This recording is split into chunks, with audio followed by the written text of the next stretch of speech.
you guys going out to Los Angeles Thursday? Or? Yeah. Okay. Yeah, we're gonna leave Thursday.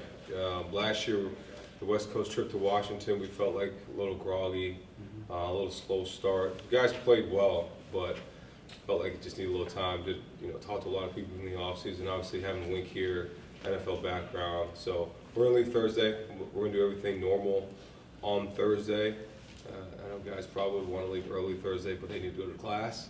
Still student athletes. So they'll go to class, do all that, and then we'll leave Thursday, be there Friday. We'll get a chance to practice at the Bolt, which is cool. So I know they got an away game, but so that's another great Michigan connection, Michigan West. So we'll leave Thursday, get there Friday, spend all day Friday, and make it as normal as possible for the kids, and then play on Saturday. On the left there, Isaiah. Piggybacking off of that, why is it so challenging to, especially for student athletes, to be able to travel a couple time zones and still kind of play at a high level? Yeah, I mean, I think it's the same thing like when you travel, just in general, when you're going time zones and you're adjusting on the clock and you're adjusting through the air, air, flying dehydrates you. It's one thing, and then you got to recover a little bit more. So I think it's just different atmospheres, not necessarily just being away. So I think it's just a challenge you have to attack, because you go to the NFL, you got to do the same thing, and the team's flying this way, you got to adjust as well. So I think you can't make those things an excuse. You just got to go attack them and figure out ways to get better with it. So that's why we're flying out Thursday to hopefully have a better grasp on trying to make that like it's Ann Arbor over there.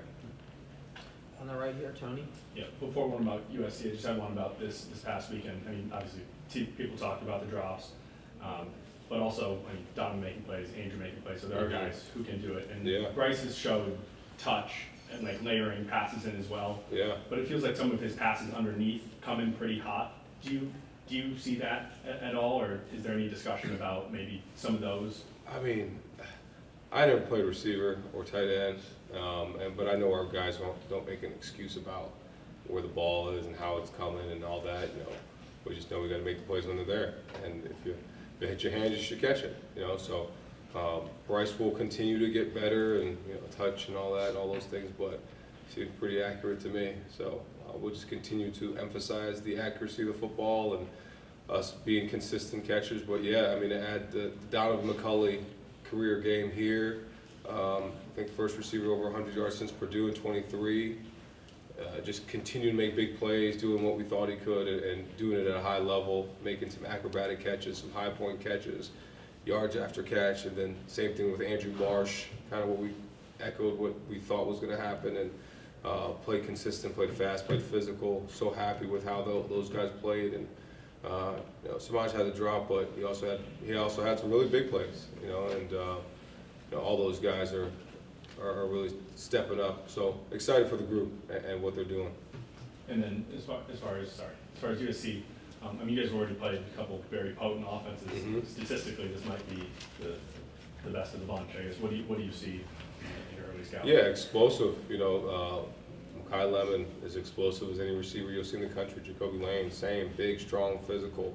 The two tight ends are explosive. Lincoln really wants to run the football and then play action and RPO, do things off of it.